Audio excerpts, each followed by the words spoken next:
Hi, so welcome to the Summer Healthcare Seminar. This is today's agenda in which I, Nikia, the content manager at K-Health, will be giving a brief introduction about what is K-Health and introducing our two lovely doctors. Next, we'll have Dr. Chelsea Johnson go into how to fill out your immunization records. Dr. Hemphill would be telling you how, would be sharing your patient rights. And then after, we'll discuss careers in healthcare and leave any last minute questions. So what is K-Health? K-Health is a free smartphone app. You have the option to chat with a clinician without insurance or for less than a copay, for less than most copays. We treat almost all primary care conditions as well as anxiety and depression and offer customizable treatment plans and prescriptions remotely. Our mission is to use the power of shared medical knowledge to get everyone access to better, more affordable healthcare whenever they need it 24/7 right from your phone. So when you do a plan or you do sign into the app, your screen will kind of look like this. And this is just me recently. I had like very itchy skin. You can go through the symptom checker and kind of see like what you may have. So instead of doing Dr. Google, you can use this, which is more accurate because it uses actual medical data. And so when I did finish the results, it was like 68% had an allergic reaction, 25% hives. I did chat with a clinician and I did give a prescription for my allergic reaction to treat it so I could actually go to sleep at night because it was super uncomfortable. There is no insurance or appointment needed, and a clinician visit is $23. You can use the code City Schools for a free clinician visit. So what other ways can we help? There are a couple of ways. One of them is COVID guidance. We help do a symptom assessment. We can provide reassurance guidance on what to do next. So sometimes you may have, say like, do I have COVID? What do you think? You can go through the symptom checker, check your symptoms, and you can chat with a clinician who can say, hey, we think you need to go in person because this sounds like COVID or it sounds like this. Also, we are able to help with everyday health concerns. So you have access to a clinician and expert on demand. We can treat and prescribe medication for over 90 of things an in-person doctor can. So for kids, that's things like pink eye, eczema, fever, allergies. And for adults, that could be UTIs, dental infections, sinuses issues, similar things like that. We do same-day prescriptions, which is written remotely. And you can get up to 80% RX savings. And actually, it's just like a good way to gut check, like for a second opinion. If you're, instead of, our mission is really about being proactive with your health. So instead of waiting until something gets really worse, just check, you go on the app, check your symptoms to see what it might be, or chat with a clinician and see what it might be. And they could tell you like, hey, I think this is urgent. You need to really see someone, or they could just give you some guidance on what to do next. Some key things to know about our app: you must have a smartphone, so you must use iOS or Android. No credit card required to use. You can just enter the promo code that I mentioned. You don't need insurance, and it doesn't negate any insurance that you have. So we don't replace any existing healthcare coverage. You do need a government issued ID to speak with a doctor. Any data you share is private, secure, and HIPAA compliant. It's strictly for use for doctors and medical purposes only. For the symptom checker, we do have English and Spanish available. And if you do want to check your symptoms for a child, a parent must be present, and we treat ages 3 to 17.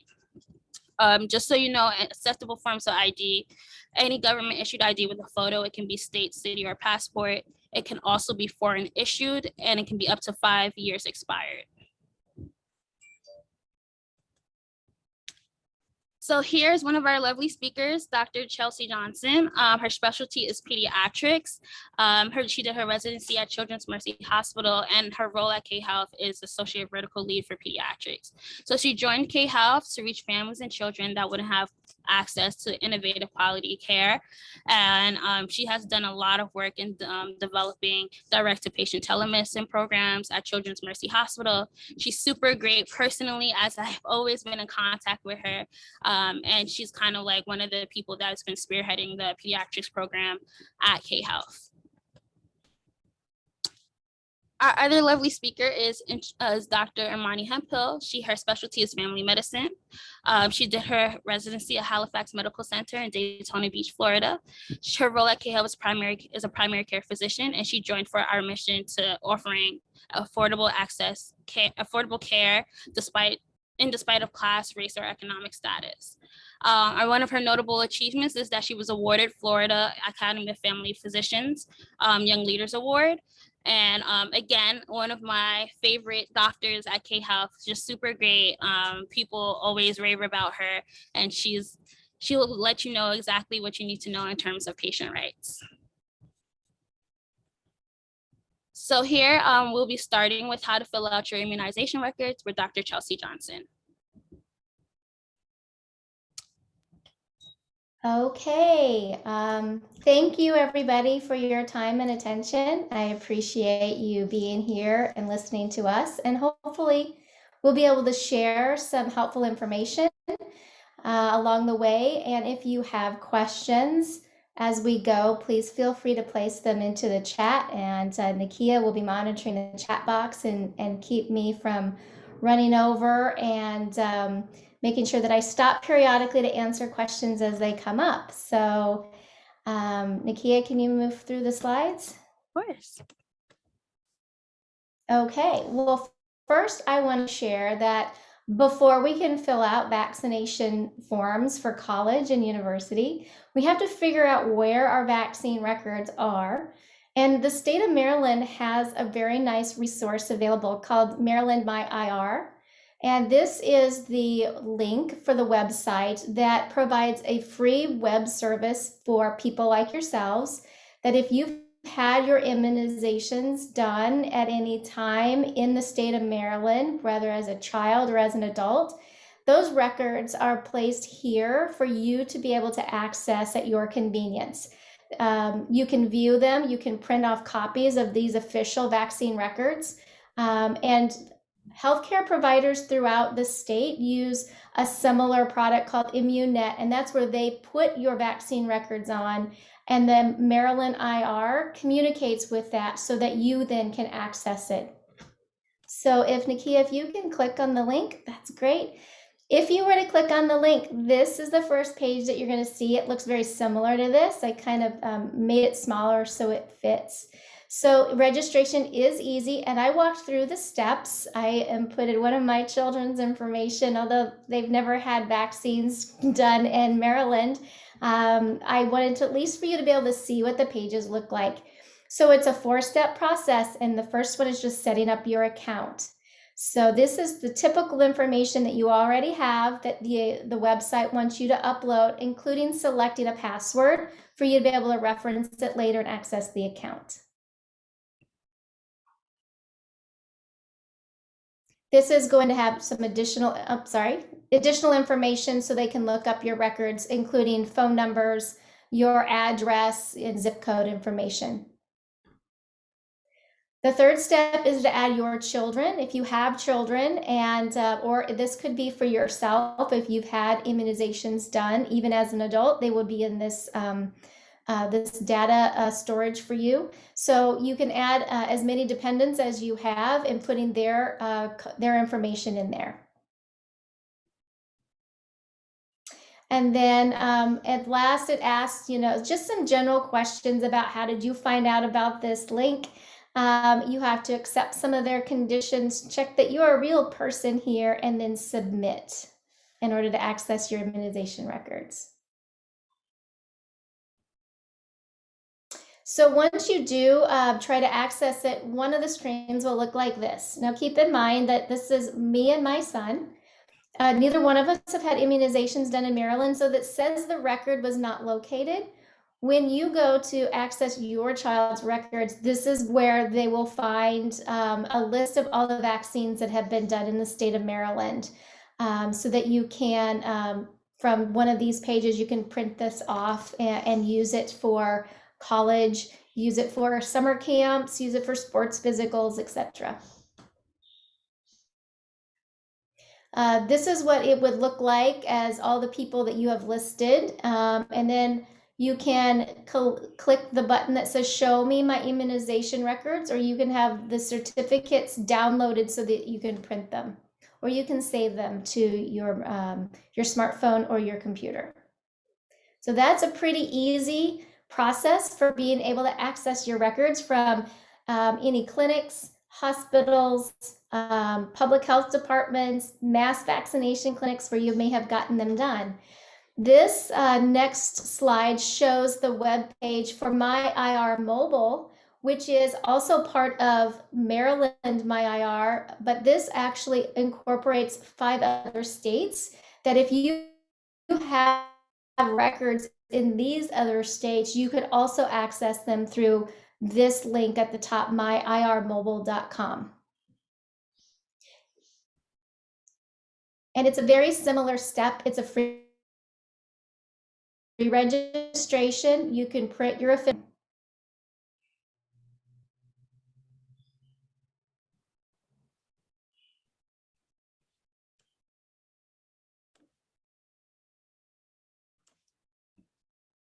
Did it get stuck? I think we lost you a little bit. Oh. Can you try that last piece again, Dr. Yes, if you could try that last piece again.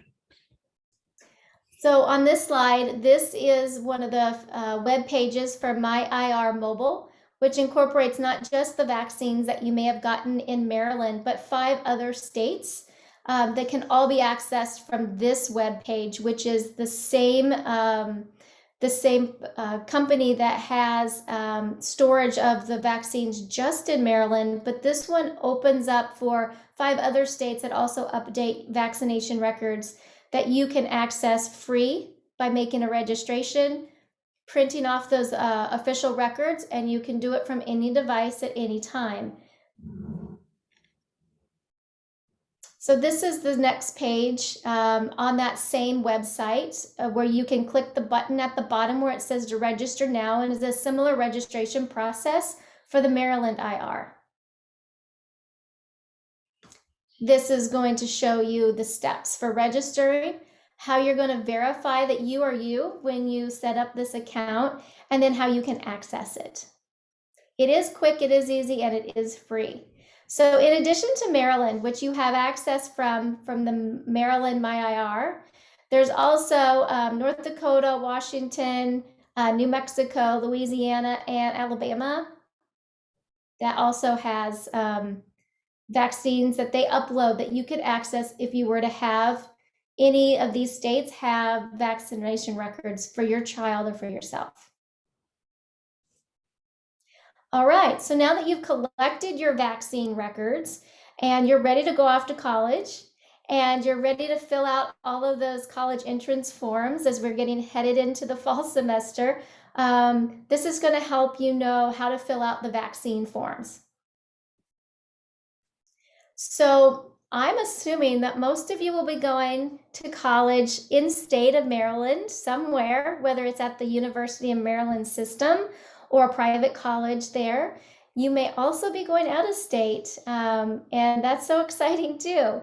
But all of the colleges and universities will have similar appearing immunization record forms for you to fill out and submit to that university or college so they have your records on file. And I have highlighted in yellow the important information that you will need to fill out on these immunization records. First of all, they do want to have the supporting documentation in English. So if some of the records are in Spanish or another language because they come from your home country, you will probably have to get them altered. But all of the information they need in English because they do not have enough folks hired to translate Spanish and other languages at the universities. When you're filling out the information, the important piece is at the bottom of this page, which is just simply your name, date of birth, what your local email is, where you live, your home country, the university ID that you've already received in the mail or on in your inbox, and a phone number. So this is just your contact information.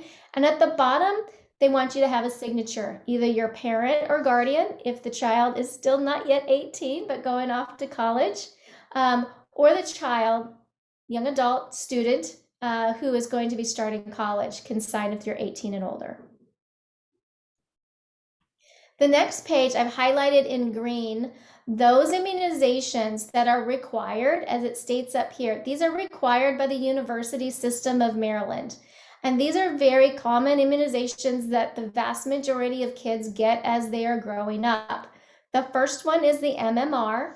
There are 2 doses that are given, and your vaccinations form should have dates for both of those dosages. And you will put the first date here and the second date that you got them here. Typically, it's going to be when you're about 1 or 2. Over here, it's when you're about 4, 5, or 6 when you're starting kindergarten. The next vaccine that's required is the Tdap, which is tetanus, diphtheria, and acellular pertussis. This is a combination vaccine that many kids get, and they'll even tell you over here, 1 dose given at 11 or older. So this is the last dose that you get. Usually when you're about 11 or 12, you get these boosters. And this is the only date that they need, is this last one. Even though you may have gotten this shot when you were a little baby, actually a series of them. The meningitis is also required, and it's the one that's ACWY. There's 1 dose that is given, and then that there is a waiver, and that will be on the next page. Typically, the doses are given after the child turns 16. Some high schools require them to start their senior year in anticipation that they'll be ready to go off to college. But this university system in Maryland allows for a waiver of this vaccination. On the next page. So on this page, this university system says the meningococcal waiver, that if you choose not to, they want you to read through what the risks and benefits are of not getting it or getting it, because when kids are crowded together in dormitories and cafeterias and classrooms, it makes them much more susceptible to infectious or contagious viruses and bacteria. And a meningococcal is a disease caused by a bacteria that is very serious and can cause life-threatening illness and death very quickly, and it's highly contagious. And so they want you to know that if you're not getting this vaccine by the time you start college, they just want you to sign that you recognize that there is a risk by going off to college and not having this vaccine, and for you to sign it. The University of Maryland system also requires a tuberculosis screening. This is not commonplace at all colleges and universities throughout the country, but it's just to be aware of what the individual colleges and universities might require. This is a screening waiver that you have to go to their website here, and you have to have a student ID number in order to access it. Otherwise, I would show you how that looks on their website. If there's any positives, then you're going to have to go and actually get a tuberculin skin test done to confirm that you're negative, or to get properly treated if you're not. The last page of the vaccination form for the University of Maryland has a section for the recommended vaccines that, again, most kids do get as they grow up, but they're not required to go off to college. Many of them are required for K through 12 education. And one of them is chickenpox. By this time, most kids of your age get the chickenpox vaccine and don't get ill with chickenpox like those of us of my generation who had to suffer through chickenpox. The great thing about having the chickenpox vaccine is that now you're not at risk for having to deal with shingles or reactivation of the virus later in life. Hepatitis A is a very common infection that usually happens with food poisoning when you go out to restaurants. You go to Kansas City, where I live, it is one of the #1 problems is getting hepatitis A from a restaurant that you eat at. So our barbecue is wonderful, but there is an endemic area of hepatitis A here that it's always good to wash your hands before you eat out. Typically, people will get 2 doses of hepatitis A. Many of them, if you travel out of country, it's highly recommended if you don't get it when you're a child. Hepatitis B has 3 doses, and you'll be able to see in your vaccine record the dates of your 3 doses. And HPV is another important vaccine that is newer on the market, only in the past 15 or so years. that most kids will get it when they're usually about 11 or 12, but you can get it all the way up through adulthood. One of the brands is called Gardasil, and the other is Cerevix. And typically you can get 2 or 3 doses, and it has something to do with the timing. There's also meningitis B, 1 or 2 doses. And if you get your annual flu, you can put your last flu vaccine date right here. So that is the complete vaccine form for the University of Maryland, and walking you through that.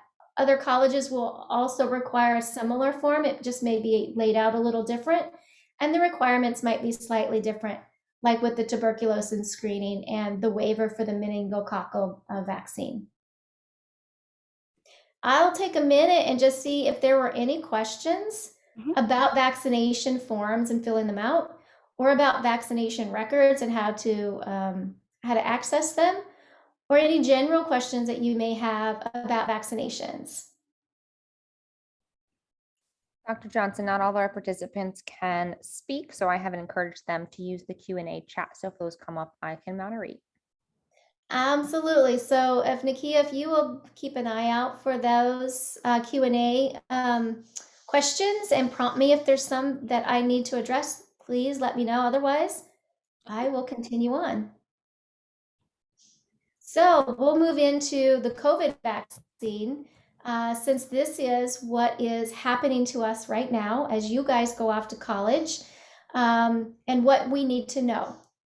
As parents, we are all, of course, very concerned about our kids going off to college, but nowadays there's this added concern about their exposure to the COVID-19 virus that causes infection in kids. We know right now that the predominant variant or form of the virus is called the Delta virus, and we've known that it's taken over in the past several weeks to be the one that's circulating throughout the country. What we do know that's really scary for parents and maybe even some kids going off to college is that this is 200% more transmissible than the previous one that was going around last year. So we do know more kids will get it.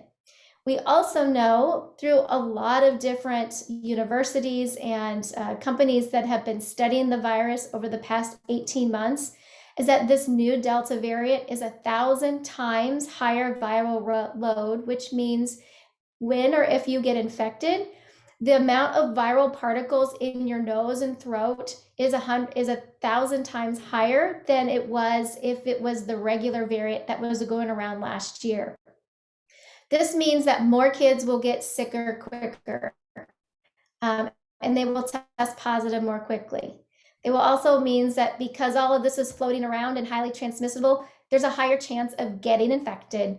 And now if your kiddo gets infected while they're away at college, now they have more opportunities to infect others, and now we're kind of spiraling out of control. So that's the scary part about this virus that's out there right now as our kids are going back to school. So a question that many parents have, because there's some misinformation out there that I want to make sure that we address, is can I, a vaccinated parent, because I am capable of getting vaccinated, transmit the virus to my unvaccinated child, maybe a child who's under 12 or one who is over 12 and just has not yet had access to the vaccine, or you still have some hesitancy about getting your child vaccinated? Yes, please understand that even if you are vaccinated, you can bring the coronavirus home to your children who are unvaccinated and spread the disease to your child at home, and it will spread throughout the rest of your household. So before this Delta variant, the vaccines reduced the ability for people who were vaccinated to spread the virus to other people. It decreased it by about 90%, but it wasn't 100%, but very, very low risk. And then during that time, as we were getting lots of people vaccinated, and we learned that transmission was very low if you were vaccinated, then we started unmasking over the summer. And we started traveling, and we started enjoying normal life again. But now that we have the Delta variant here, it's completely different. It doesn't follow the same rules, which means that there's going to be more kids that are going to get sick, and there's going to be more kids that are going to be hospitalized. And what we want to do is make sure that people understand now the difference is if you are vaccinated, you can still spread the disease, which is why masks are still very important at this time. Other parents have asked, can I ask the teacher if they're vaccinated? Am I violating a HIPAA protected right? Am I being too pushy by asking a personal question? The answer to can I ask the teacher if they're vaccinated is yes. You can always ask any person if they're vaccinated. It's not a HIPAA violation to ask your child's teacher if they're vaccinated. But keep in mind, they don't have to answer you. They don't have to share personal information about themselves if they don't want to. It's also helpful to know that many schools are collecting information about how many people are vaccinated, how many students, how many teachers, and they can generally give you a number that a certain percentage of the faculty are vaccinated, maybe that's 70%. So you may not know individual teachers who are vaccinated, but you can get a general idea if more or less of the faculty are vaccinated and what that means for the community within the school as a whole.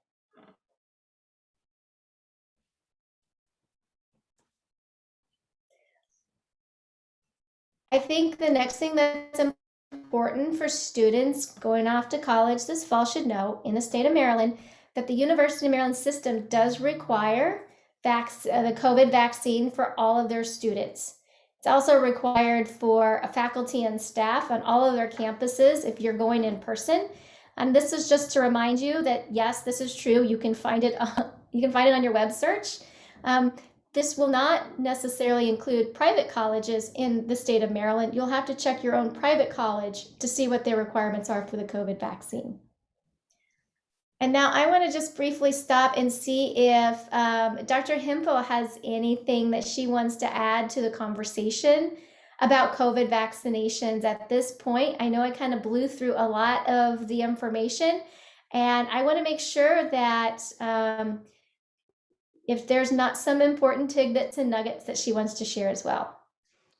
Thank you, Dr. Johnson, for all that great information.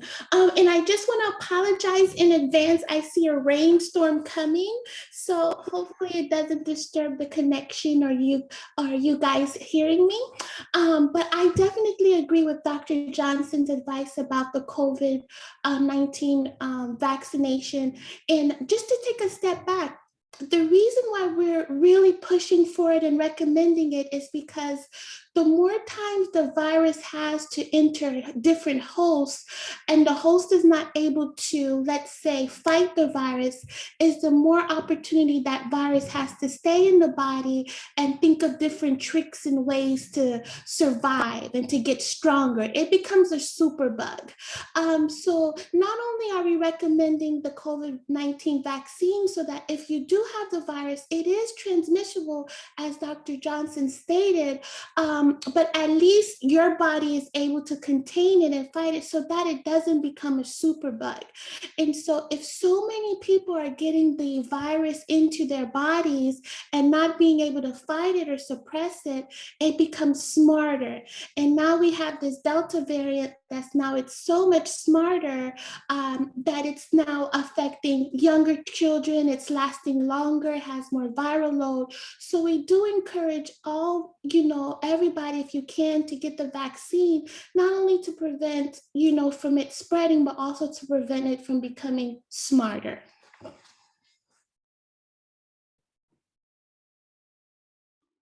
Thank you for that input, Dr. Hempel.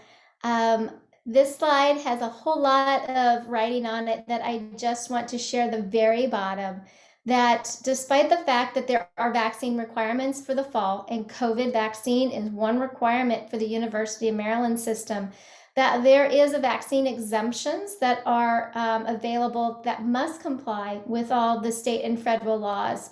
And if you have an appropriate exemption based on medical or religious reasons, they do allow you to fill out a waiver with those exemptions. I just want to make sure that that also is clear in the understanding of what your rights are as well. So that's what all of that slide is, just to remind us that there are vaccine exemptions should your child qualify for an exemption. Dr. Johnson, if you don't mind me just jumping in here, we had a few new people sign on, so I wanted to add the link to the chat, or sorry, in the link to the chat, the link where students can go to identify their immunization records. So anyone who came in here late, you guys can use the link that's in the chat to view your immunization records and complete your immunization records for college.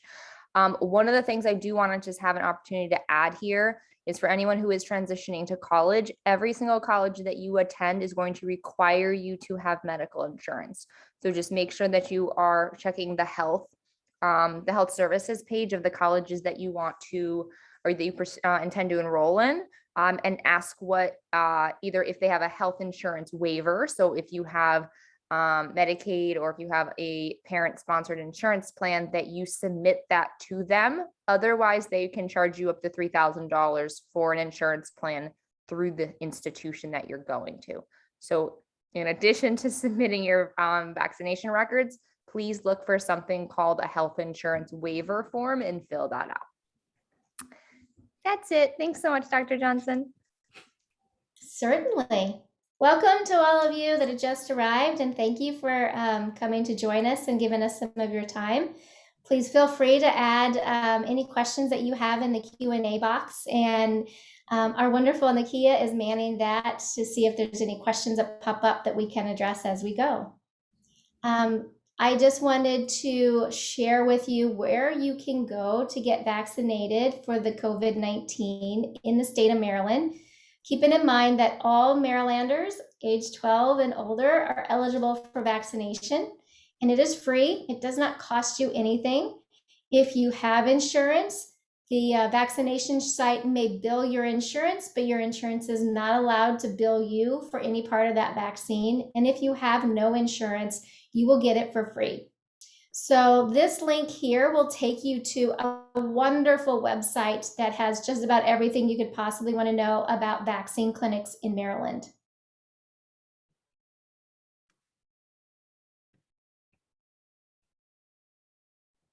So this is maryland.gov, and this is their COVID-19 vaccine link, where you can go to find a clinic near you or to schedule an appointment. And right here, you can either find a clinic at this link, or at the top here, you can schedule an appointment here. It also gives you more information to read about the COVID-19 vaccine and other resources, frequently asked questions. And so, Nakia, if you would click on the schedule an appointment. Yep. The really cool thing about this website is that you can put in your zip code or address or wherever you're going to be in Maryland, and it's going to search all the various sites available to you and tell you about all the places you could go. I don't happen to know a specific zip code in Maryland. I was wondering if someone might be able to type in the chat box your zip code or a zip code in Maryland, and Nakia will put it in there, and we'll go for a hunt for a vaccine clinic. Anyone has a zip code? All right, which 212 are we using, y'all? Just give us one that you in there. know. You can't find me. I'm not in Maryland. 21201. 21201. Yeah. Okay.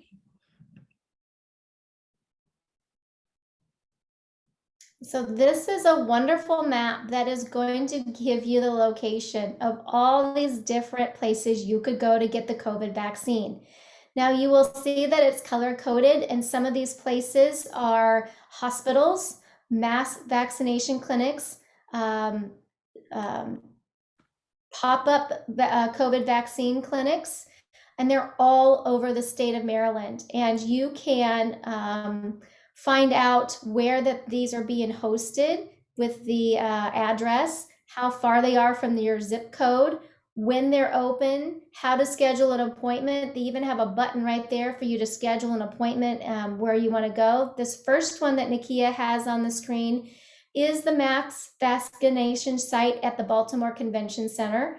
If you click on the directions around there, it will also give you locations in the map and directions on how to get there. So they make it so incredibly easy in order to find a place to get vaccinated. And if you want to go back to the slides, I just want to point out, if you happen to be outside of Maryland and you maybe you're going to be in college outside of Maryland, or you're traveling and you think, I need to get my COVID vaccine, you can go to vaccines.gov. There is also the similar website called vacunas.gov that's in Spanish. For those of you that feel much more comfortable accessing it from their Spanish website, you can access a vaccine clinic here with the same understanding of if you were in Maryland. It's just showing you where they are and where you can go to get your free COVID vaccine. And at this point, I'm going to ask if Dr. Hemphill has anything else that she wants to add in at this point to tie up and finish up COVID vaccine, immunization forms, and how to access your immunization records. And if there's any questions that I can address, I'm here and happy to answer. Otherwise, I'm going to now hand it off over to Dr. Hemphill for the next piece of our presentation. Thank you, Dr. Johnson. I'll just give a minute if there's any further questions or concerns before proceeding. Okay, all right. So just knowing that there are many students going into college, and I know being under the umbrella of mom and dad, we may not know a lot of our rights. And so just wanted to highlight a few scenarios where there might be some important points to know that you as a patient, especially going into college, have certain rights in the healthcare field that we want you to know and that we want you to be aware of, just so that you are equipped with empowering yourselves in terms of these kind of knowledges. Okay, so we're just going to go through a couple of stories and to just kind of highlight some points of patients' rights. So we have Abigail. She's a 23-year-old female patient, and she started to have sudden right belly pain. She also started to have fever, chills, and vomiting. She tried heating pad, Tylenol, everything that she could, but the symptoms just weren't getting better. They were getting worse. She was told just to go to the emergency room for evaluation because she wasn't getting better. Her family was concerned. When she did get to the ER, she went to the front desk. She did not have insurance, and she was told she had to leave and seek care from somewhere else, even despite all of her symptoms. So in conversation, what do we think went wrong here? What are some issues that we see that went wrong with this case or in Abigail's case? If anybody want to chime in or type in the chat box, I'll just give a second.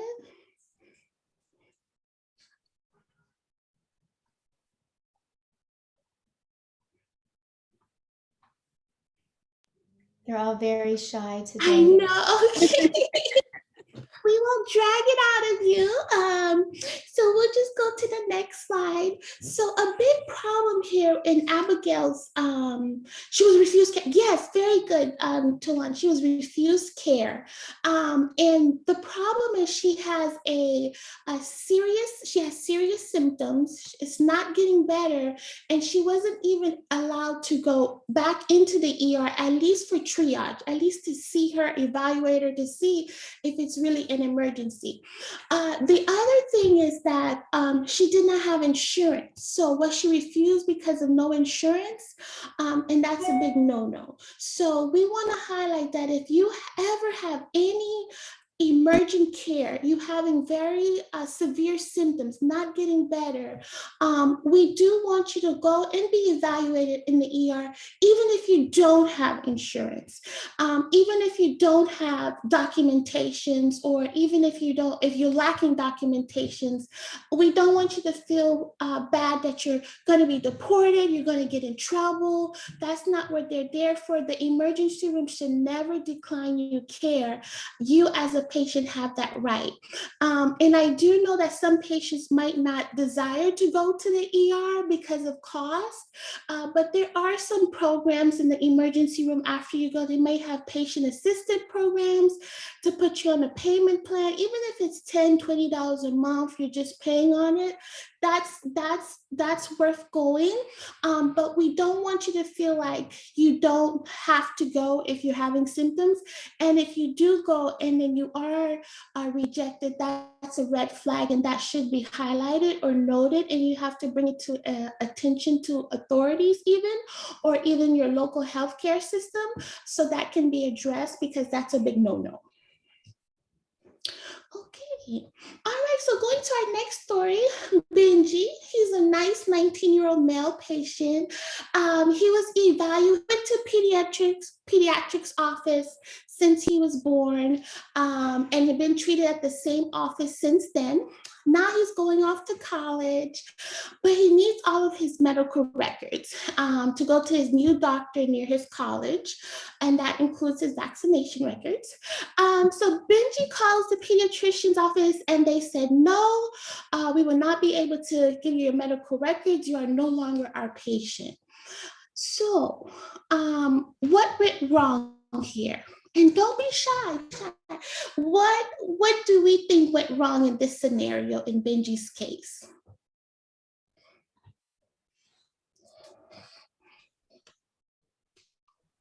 All right, I see. Maybe the keyboards are stuck a little bit, but we'll just go ahead and see. So we'll go on to the next slide.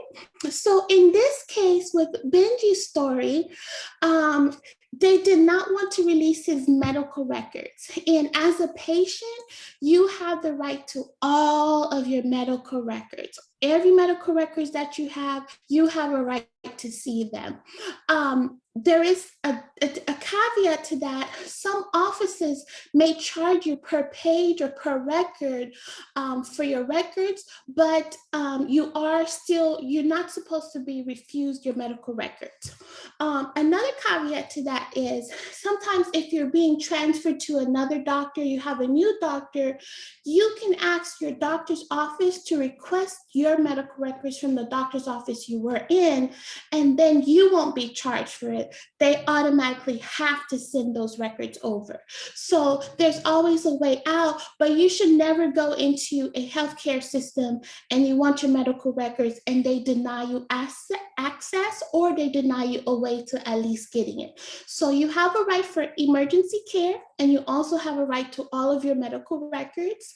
And if you have any issues or concerns in regards to that, that also has to be alerted to authorities or your local healthcare advocacy group, so that they can try to find a way to get you your records, or at least a way for you to access them in appropriate time. Any questions about that before moving on? Okay. So we'll go into Charlene. Charlene is a very nice 22-year-old female. She has to have a sensitive female pelvic exam. And also she has to have her first Pap smear for screening for cervical cancer.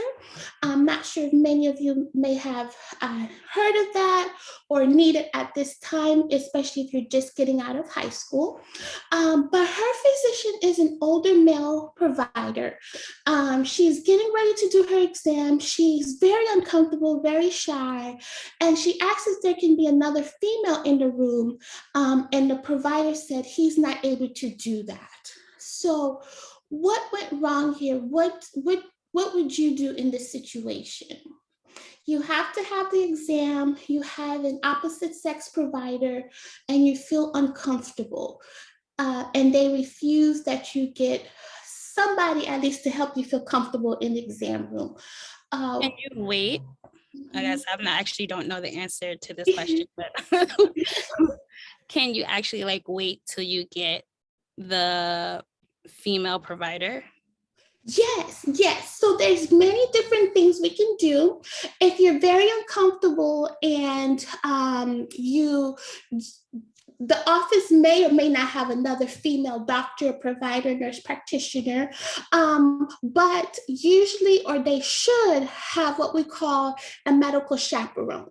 And a medical chaperone is either a CNA, a medical assistant, and they're usually will have both sexes in the clinic. So as yes, Tawan, as you have the right to ask for a female in the room to get your or get a female provider. Exactly. So you as a female don't feel forced to go ahead and proceed with a very sensitive exam, breast exam, pelvic exam with a male provider. They are actually, in a lot of states, they actually mandate that a female nurse, either CNA, medical assistant, is in the room, but some practices are a little bit delayed. And some people might say, well, I'm the only doctor here. I just have one MA and she's in another room helping triage. But as the female, we do, even if you're comfortable, I recommend that you have a female advocate in the room. The other question is, can I have a female family member or somebody in the room? That's your option, but it's also to kind of protect the provider as well, to have also a medical assistant or CNA in the room as well, just to make sure he's protected and make sure you're protected. But you do not have to go to have any procedure in a room with the opposite sex. And that also goes for male patients too, because some maybe we're quite young now, but some male may need, let's say, well, not too young for this, maybe testicular exams. So you have a female provider and a male patient. Typically, that doesn't seem, too, let's say, weird, but to protect yourself, it is also recommended to have a medical chaperone in the room with the male patient, female provider. Sometimes there may not be a male CNA or, MA there, but if there's a patient advocate, and that's the CNA or any medical licensed professional in the room, they can advocate for you and be a witness if there's anything that's different or abnormal. And there was two people in the room. Okay, so there's two people in the room, and that might be because of the company's policy, but it's also your comfort level. If you feel like this is too much, I know sometimes there's training facilities, and as a medical student, especially training, you had the medical student, you had the resident, and you had like 5 people in a female exam, and that may make the patient uncomfortable. So in those instances, you have the right to say, hey, can I just have one additional person as the medical advocate? But if there's 2 additional person and it was your family member, you want them present and you want another medical advocate, that's okay too. But if you get to the point where there's just too many people, I know especially like delivery rooms in a learning institution, you have everybody, there's like 15 people there. You have the right to say, just too many people, can I decrease the number? And they can't refuse that. They may try to talk you into, it is a teaching institution, but you have that right as your safety and feeling comfortable. Okay, any other questions before we move on to Daniel? Okay. So Daniel is a 19-year-old male who recently is a freshman in college. He's concerned that he may have contracted a STD. This is his first time that he started having STI symptoms. So he goes in campus clinic for testing. He was adamant that he does not want anyone to know his results. He called his, after getting his results, the clinic actually called his mom because he was unavailable or he was not able to be reached. And they left the results with his mom. And she is like, what? Not my Daniel. My Daniel, it does not engage in such activities. So what went wrong here? What do we do in this situation? Who is at fault?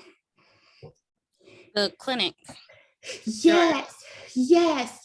Violation because he's 18. Okay, it's a violation of his privacy, period.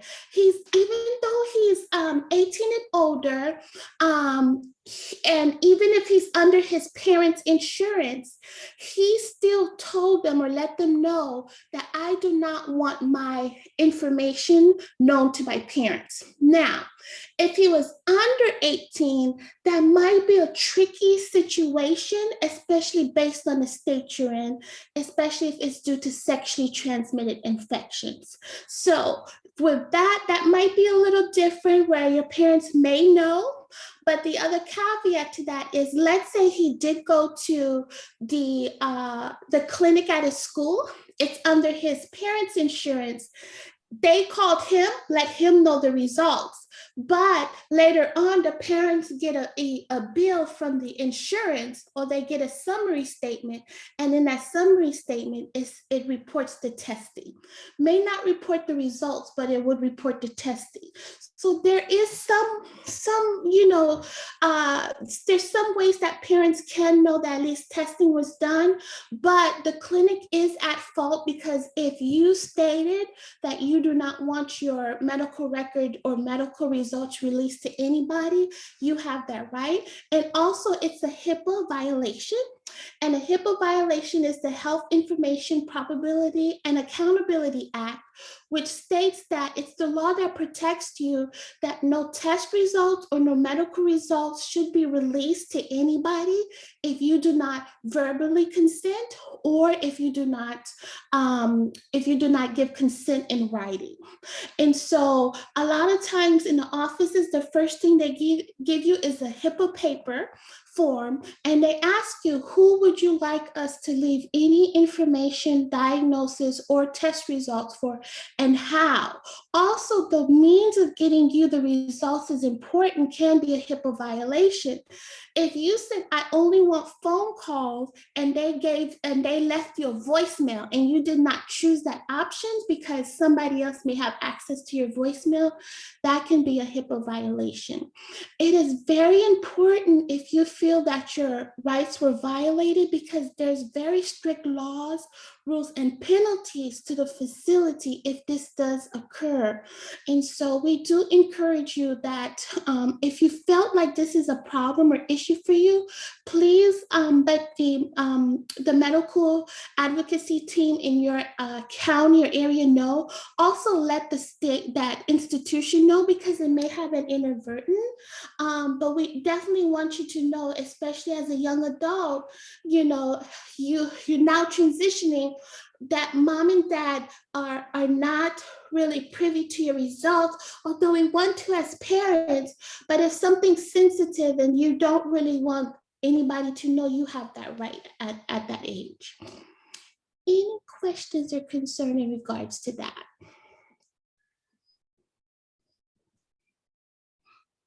Okay. One more story, and this is Elizabeth. She's a 24-year-old female who's being evaluated by a physician for some long-standing headaches. She was advised that it's just stress related and that she just needs to sleep more. She's concerned because she does not feel that it's stress related. She feels like it's the wrong diagnosis, not sure what to do. So she asked the doctor if she can have somebody else in the practice evaluate her, and they said no. So what's the problem in this case? What went wrong?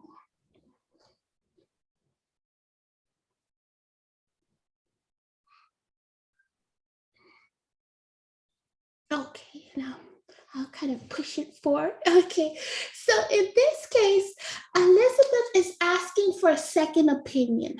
And I know that some patients may go in and they're explaining something and they just don't feel like what the doctor is telling them is the right diagnosis. And so sometimes as physicians, we take what we have and we formulate different possibilities, but sometimes those possibilities might not align with what you believe that is.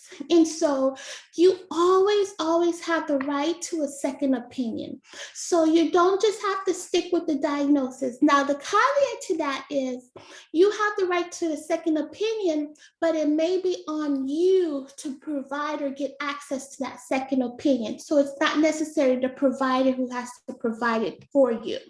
So you don't feel like the headaches are being treated well. You don't feel like this is the right diagnosis. So you do have the right to either maybe go to another provider in the practice or go to a different provider.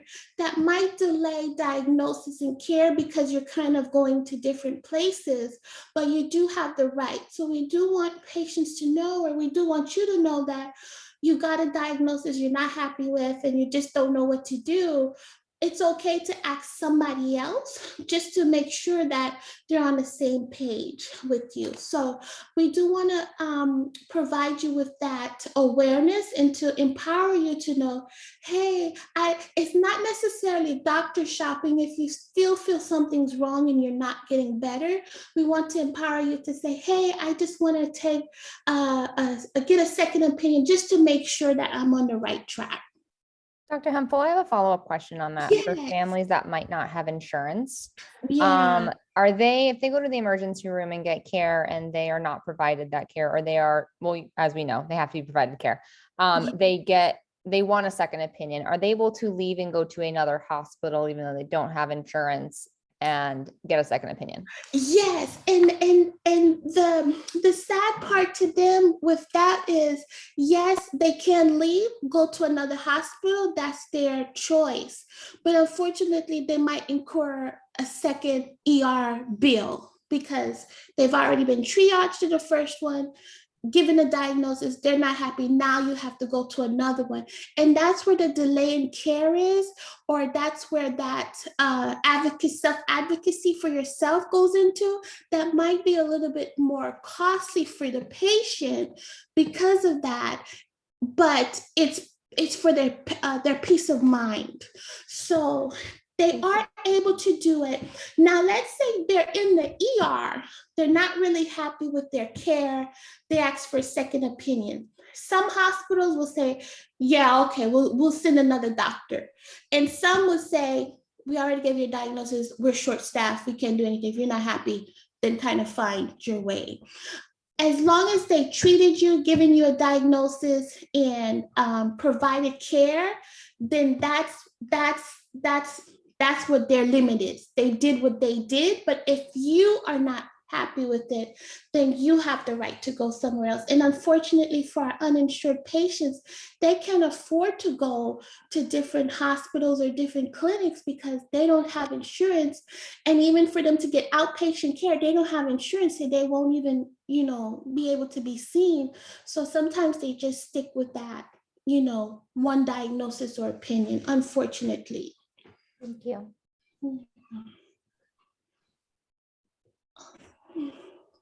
Before we do careers in healthcare, and it won't be a breakout room at this time, I just wanted to just make sure if there was any lasting questions for Dr. Hempel on patient rights.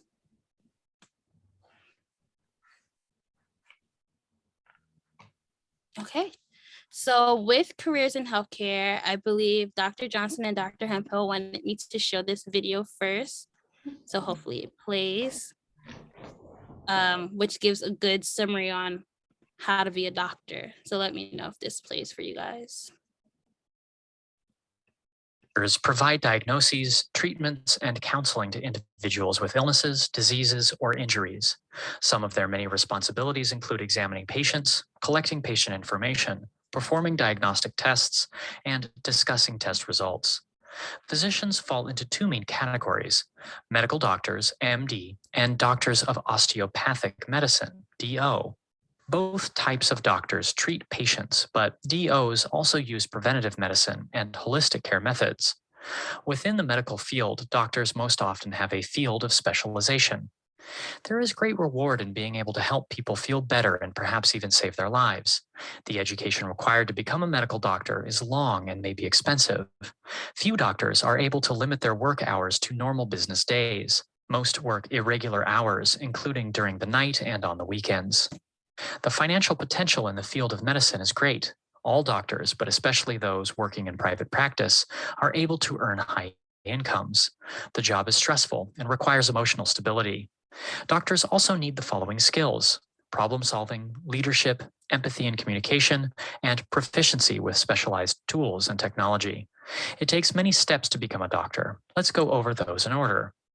The first thing you need to do to become a doctor is to earn a bachelor's degree. A bachelor's degree is required to get into medical school. Medical schools seek applicants who have a broad educational background, a solid foundation in the natural sciences, and experience in healthcare settings. While a specific major is not required, all medical school applicants need to complete undergraduate coursework in biology, physics, chemistry, and mathematics. Students can gain healthcare experience while in school by volunteering in hospitals, clinics, or other healthcare environments. This is a good way for students to make sure they want to become doctors before committing to medical school.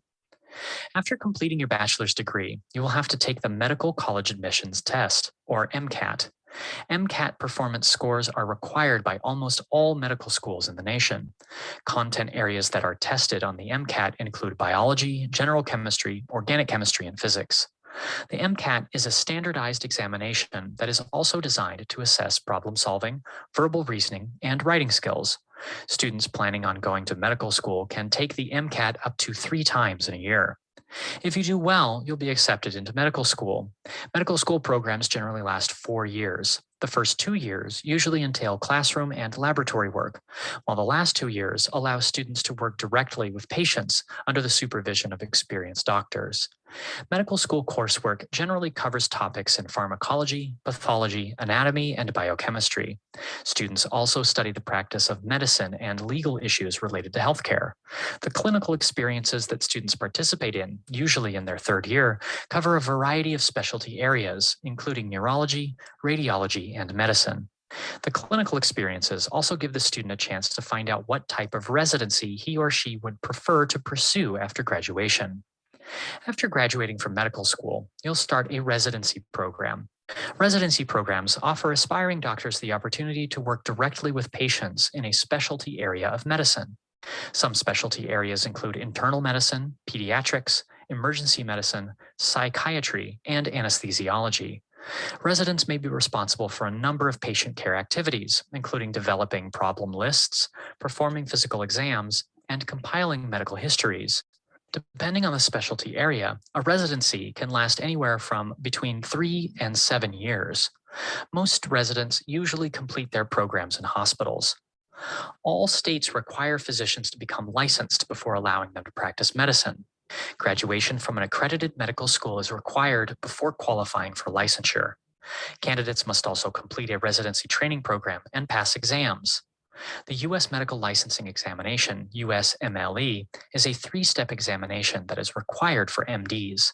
The Comprehensive Osteopathic Medical Licensing Examination, COMLEX USA, must be taken by DOs.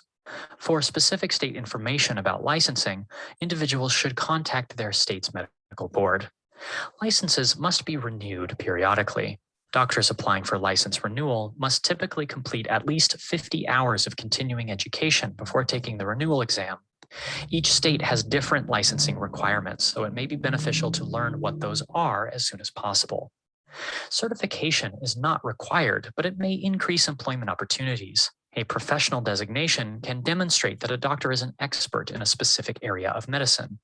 Certification by the American Board of Medical Specialties, ABMS, involves a thorough process of evaluations and assessments. Continuing education is often required for recertification. Wow. So yeah, I'll let Dr. Johnson and Dr. Hemphill take it away with careers in healthcare, but needless to say from that video, there is a lot that goes into becoming a doctor. Just want to say if there's many careers in medicine out there, not only to become a physician, if that seems daunting, but you can still do it. Definitely, anybody can do it. Just takes hard work and dedication and motivation. There's also physician assistants, which is just a little bit less time. There's also becoming a dentist, optometrist. There's also other types of professions, not necessarily as a medical provider, but can be a dental assistant, which pays or dental hygienist pays pretty well. Radiology assistants, which also has good paying potential that doesn't require many years of schooling. So there's definitely many different options and opportunities in medicine that's available for anybody, especially to fit you. And I would recommend, if you do research on different things and try, well, now it's a hard time because of COVID, but as a young one going into the field, would try to volunteer or even call that office, or do phone calls and say, hey, how do you like your job? What do you do? And a lot of people really are open to talking to you and giving you insight into what they do, their career, what the steps were they took to get to that point. So definitely many different touch points as being in the medical field. We need everybody. So there's a lot of different opportunities. Tracy, I saw you raise your hand if I'm earlier or a few minutes ago. Yeah, Dr. Humpel sort of spoke to it, and I was hoping we could talk a little bit further about some of the careers on the pathway to sort of becoming a doctor, if that's the student's ultimate goal. So in Baltimore City, we have in high school, our students can get their CNA, their GNA. There's a program called Grads to Careers, where if the students on right now have already graduated from high school, they can go get that certification. And so those are, how many months? Are they 10 months, 10-month programs, 18-month programs? And then you're looking at your bachelor's degree, right? And then a PA, you can still prescribe medicine and help patients, but you don't have to go through the extensive time for residency. And so just wanted to highlight the multiple pathways. I love that you emphasize like radiology, doing ultrasounds, right? Like there's all these different pathways. I was wondering if you could highlight like a few more careers in healthcare that aren't super traditional, and then identify sort of either the schooling or like the skill set that might help a student identify if that's something they want to do. Yes. So for one thing, like to become a physician, you do your college, your undergrad degree, then you do your 4 years of medical school, and then you do residency, which is 3 to 7 years, as the video states, depending on your specialty. Now, let's say you want to become a physician assistant, which you're really operating as a provider in a lot of clinics and places, but you go to undergrad. Instead of going to medical school, you may go to PA school. And after graduating PA school, I'm not sure how many years PA school may be, but depending on that, once you're finished, instead of going to residency, now you go work and train under a physician to the specialty you like. Let's say you like surgery.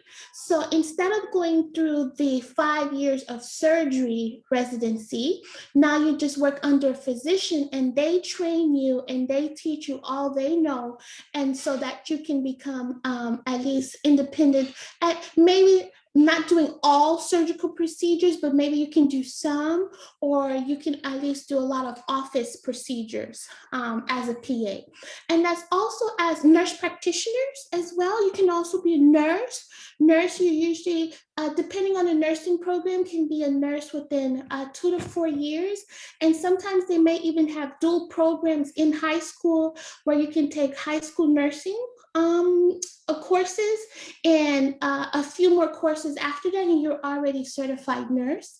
And so with the nurse, usually with 4 years, you get your degree. And if you'd like, you can be a nurse practitioner. And I believe that's an extra year or two of schooling. And just like the PA, instead of going to residency, now you're just working or training under a physician under the specialty.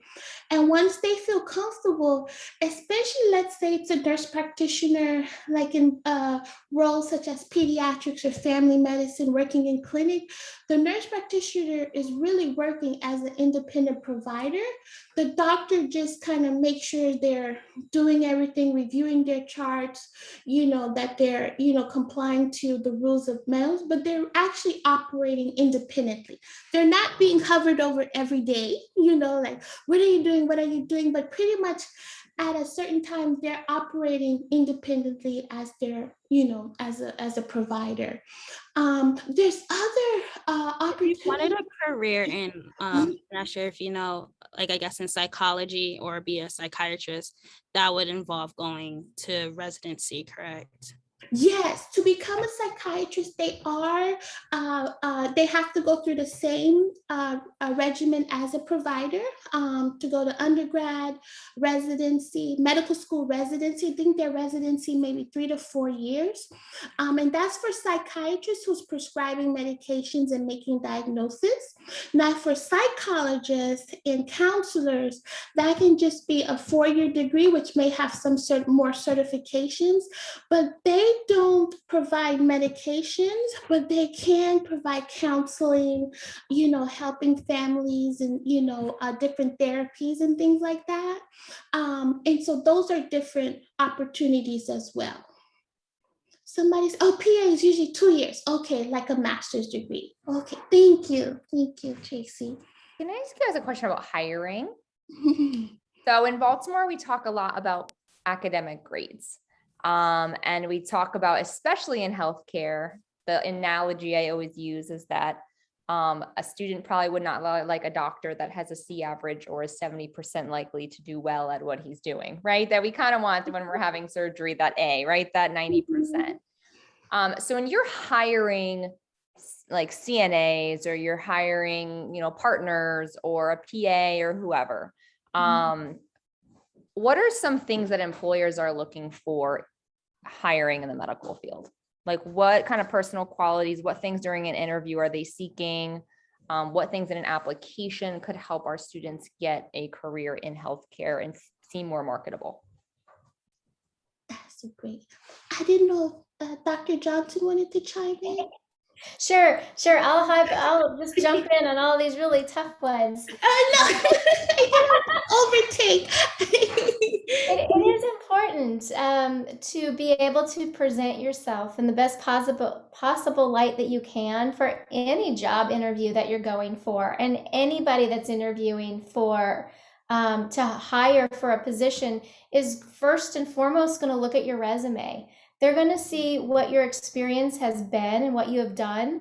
And when it comes to your not having much experience because you're just out of high school, they're going to be looking at your high school grades. They're going to be looking at where you graduated in your class size, and they're going to look at how well-rounded of a person you are. What extracurricular activities did you do? Were you a leader in anything that you do, whether that's on the debate team or you're captain of the football team, or if you were one who collected a lot of mathematic awards because you went to the math bowls or you earned scholarships.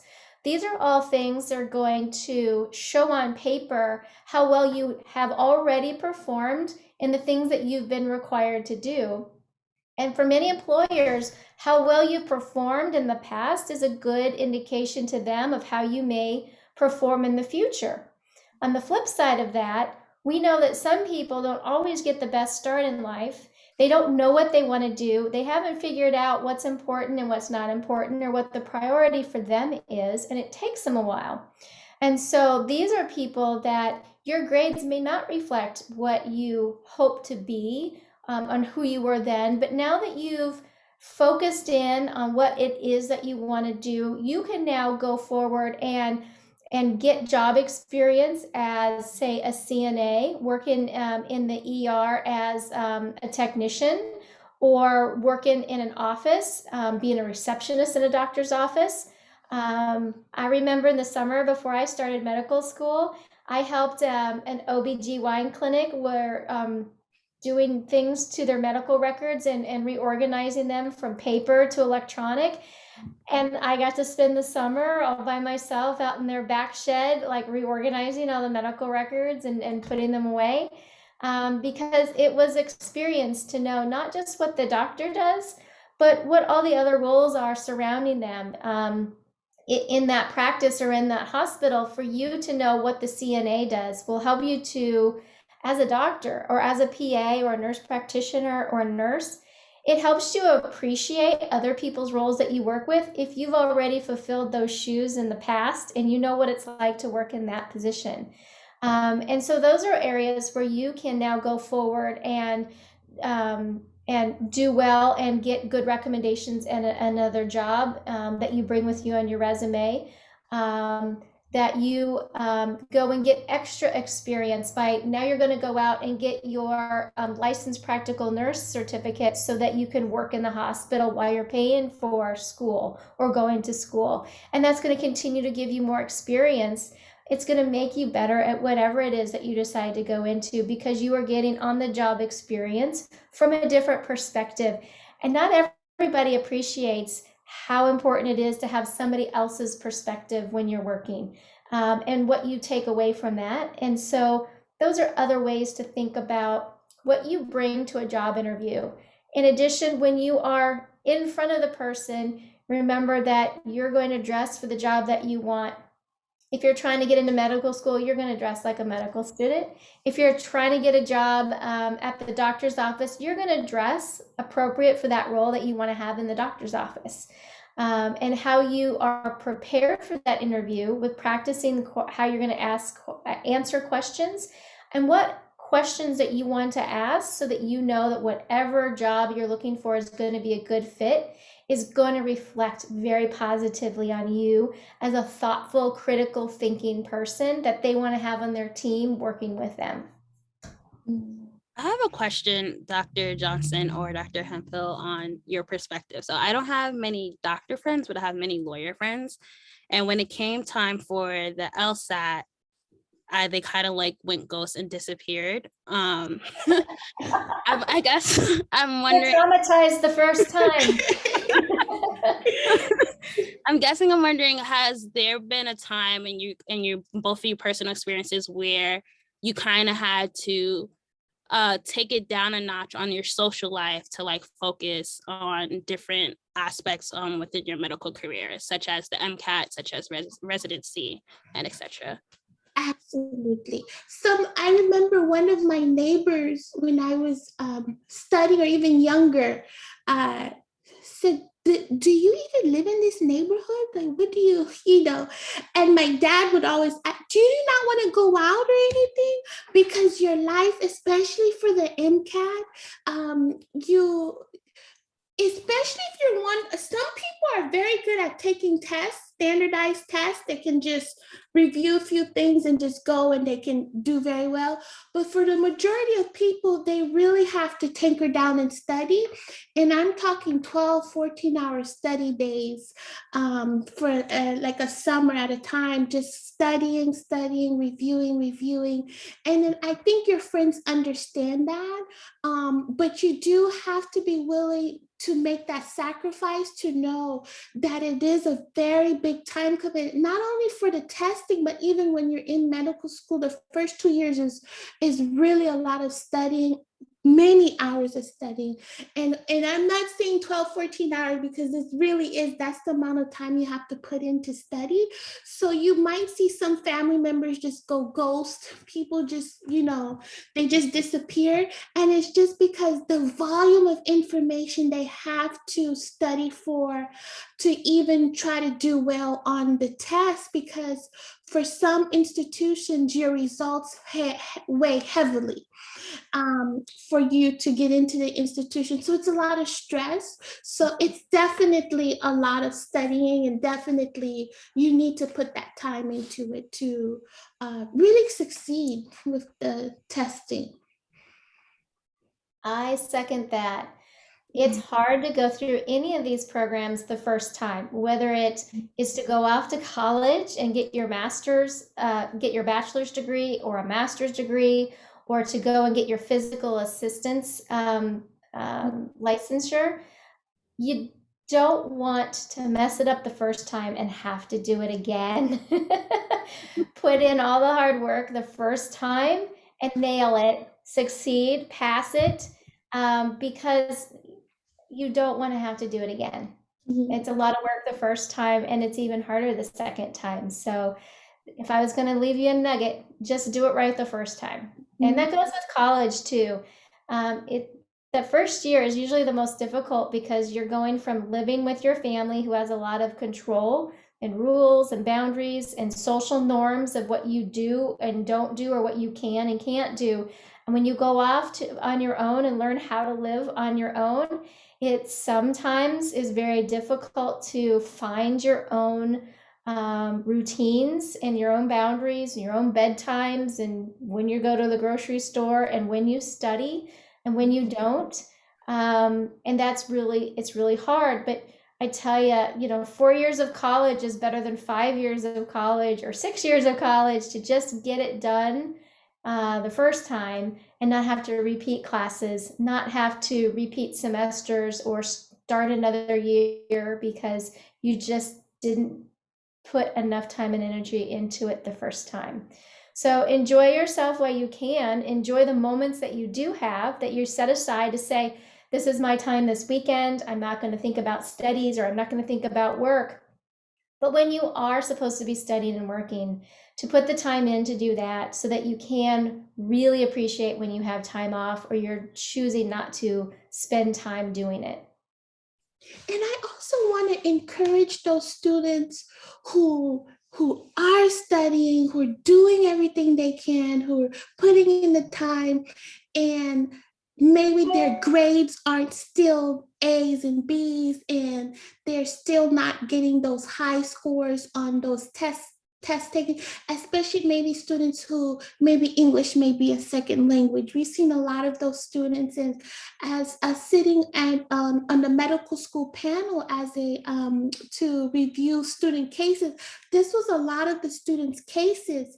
But we do take into account your effort, your explanation as to why. Like, listen, I didn't score in the 90th percentile of that test, but I studied hard and I do this, but I volunteer a lot and I have other things. So if you know the requirements of a specific a training program, or a specific in trying to be in a medical field, if you're not really doing that well in one aspect, try to, make up for it in aspects that you can and that you excel in. And we don't want you to be discouraged, like, I didn't do the high score, I'm not even going to apply. Try to maybe, call the school first to see, hey, what's the probability that, with this and this and that. And a lot of schools will help. And, so we do say, just continue trying to do the best that you can. Sometimes I understand that for standardized tests and for certain schools and for certain classes may be difficult, but don't give up. Just keep trying, but just also try to make up for those areas that you're really well in. That might be your interview. You might be a very good person who's really talkative, gregarious, and that might win over. But definitely put in the time, like Dr. Johnson says, don't make any excuses. But even despite that, you're still struggling, definitely reach out for help, but still try to do the best that you can in areas that that your profession is looking into as well. I'm just going to check in and see. I'm sorry. I was going to check in and see if there were any questions from the attendees. If you do have any questions, just write it in the chat and I will read it and open it up. I just wanted to have one last thing that I want to say to everyone out there listening, is that you have that ability to be who you want to be. And it isn't for the people around you or society to tell you what you can and can't do. There are physicians that I went to medical school with, that I went to residency with, and even some I might have married, that have particular barriers to their success and that they were able to overcome. My husband has dyslexia, which makes it difficult for him to learn how to read. And he never really understood growing up why it was so hard to write papers or to finish reading. And medical school was hard because he fell asleep while he was reading, and he kept having to reread the same paragraph over and over again to comprehend it. And it took him a lot of extra time and effort to get through medical school. Now, the reading part was hard. Once he became a doctor and he was able to do the things he was really good at, like see really sick kids in the emergency room, he's an excellent doctor. And he has areas where he made up for some of the areas that were more difficult for him. I also have colleagues out there that have a mosaic Down syndrome, and they are physicians. I have another physician colleague that has a condition called Turner syndrome, which is a genetic condition, and she is able to function as a very successful doctor. There are doctors out there that are hearing impaired and are able to have accommodations in place to have somebody with her at all times when she sees patients to communicate or translate for their patients on her behalf, so she can still become an excellent physician with a little bit of accommodation and modification. So please don't let anything that you think is a specific barrier for you that says, I can't do this, because keep in mind that there's been probably somebody out there that has done it because, and they are doing what they love to do. And I just want to leave you with that. If you really want to do it, you will find a way to do it. And Dr. Johnson and Dr. Hemphill, just one more question, I think, before I just open it up again for questions. Right now, I guess with COVID and everything, we've seen a lot of switch to digital. So I think it will be good for the panelists just to hear like your experience, I guess, working at a digital health company and how it's a little bit different in terms of being in person. Yeah. Okay. Well, I transitioned to telehealth, where that's just mostly doing video consult or chatting consult or phone telephone conference. After my baby boy was born, and I love it. One, because reaching so many different patients in different states who needs access to help. I love K-Health, especially because of its low cost to patient care. And, I feel like, oh, I might miss the physical exam portion of it. But what I really love about it is that if I see that a patient really needs to be seen in person or they're having some questions, I can always say, I think you need to be seen in person, but this is what I think that is going on. So being able to remotely help, especially with different hours of the day, it can be flexible. Patients, I think, feel very comfortable chatting instead of saying certain things face to face, or you're knowing their family, knowing their history. I think it's definitely broken down lots of barriers, especially so many patients who don't have insurance, especially they need treatment for dental infections or even simple UTIs that can go on so bad. But a simple just, recommendations from us or treatment can help them. And they're in California or Texas or, so I think it's been a wonderful experience being a telemedicine physician. I will second that. This has been my passion project for the past 5 years, and I've been at K-Health for almost a year now, and it's exactly what I want to be doing. I spent 20 years in an academic pediatric hospital working in the emergency department.